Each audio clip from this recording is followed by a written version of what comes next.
Grace to you and peace from God our Creator and Christ our Redeemer.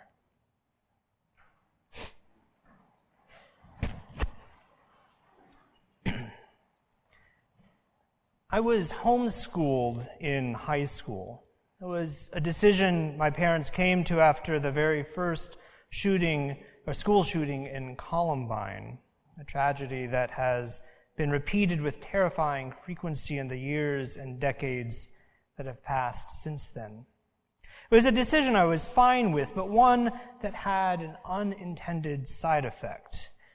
It left me with the fear that I might fall behind my peers, that I might not learn enough, that I might not be prepared enough when the time came for me to begin college. And so when at last I did start college, I pushed myself hard academically. I strove to be excellent in my studies, sometimes to the neglect of other parts of my life. I did it to prove time and again that I was worthy to be there. I did it because deep down, I was afraid that I wasn't good enough.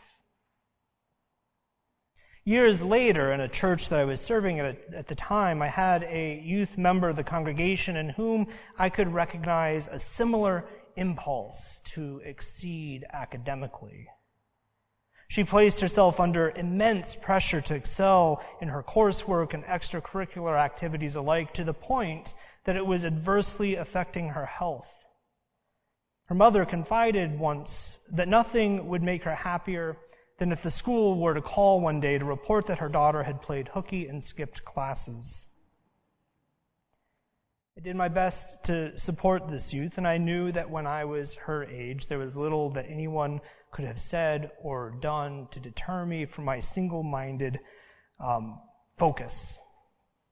Rather, I hoped that she would discover the truth that I didn't figure out until I was in seminary, that my grades didn't matter very much. It was the truth that my GPA was not the measure of my person. It was not even a measure of my preparation for ministry, and it certainly was not a measure of my worth.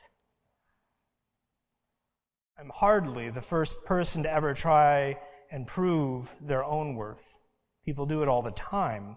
Sometimes it's with schoolwork, and other times it's with jobs that we hold and the titles that we collect. We try to demonstrate our worthiness with our homes and with our cars. Sometimes we do it with the clothes that we wear and the relationships that we cultivate. And in a city like ours, you don't have to look very hard to find many examples of these conspicuous indicators of value and worth. Now, to be clear, none of these things on their own are bad. Some of them can even be good. But they get us into trouble when we try to use them to assuage that deep fear that we are not enough. When we try to use them and assure ourselves and others that we are worthy. This impulse, this insecurity creeps into our faith and our spirituality.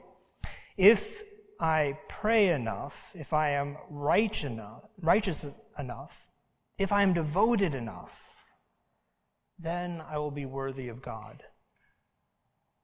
Now, admittedly, it sounds a bit silly when I say it out loud, but believe me, it's there buried deeply within so many of us. Recently, I was reading the reflections of some people who grew up in certain Pentecostal church traditions, churches where speaking in tongues plays a central role in identity.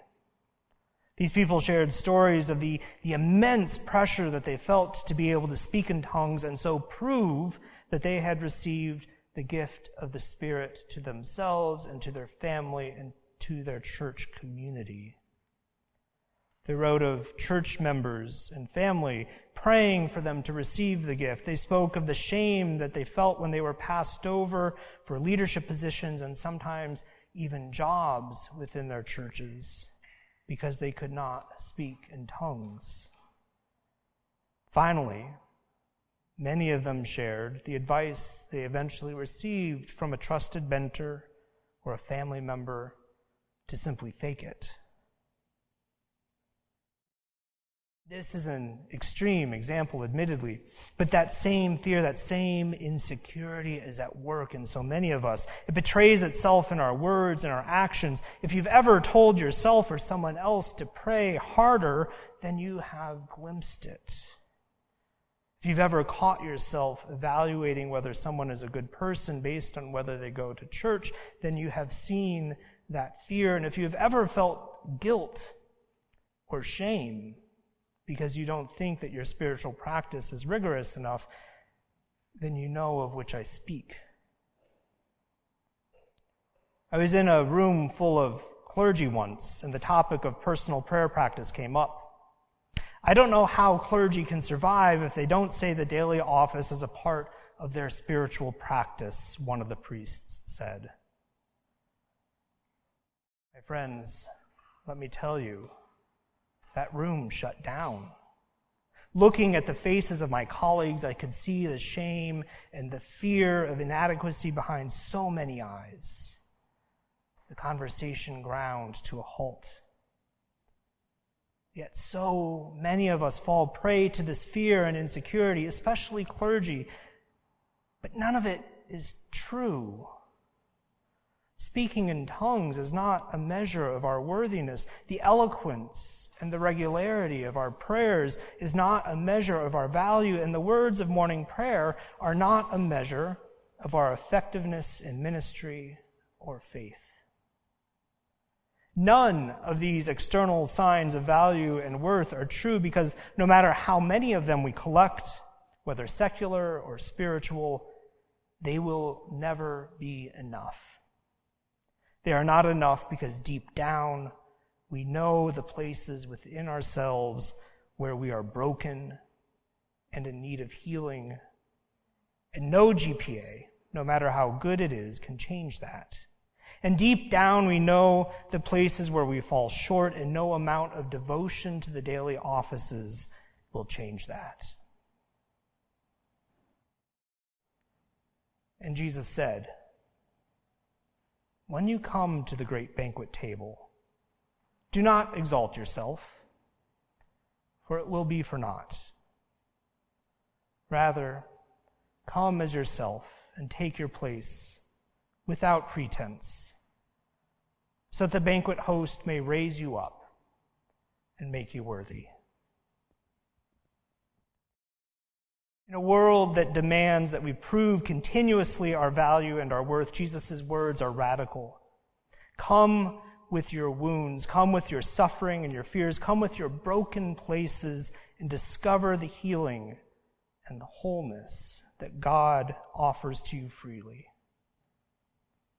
There's nothing that you need to do.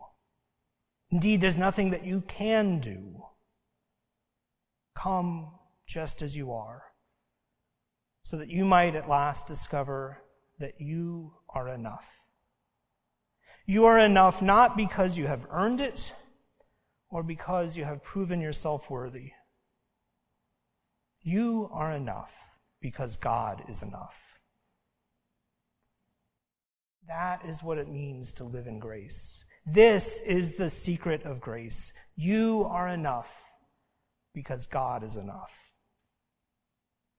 In just a few moments, we will gather here at this table, and as is always the case, everyone is welcome to come up and take part at this feast. And as you come forward, I invite you to come just as you are.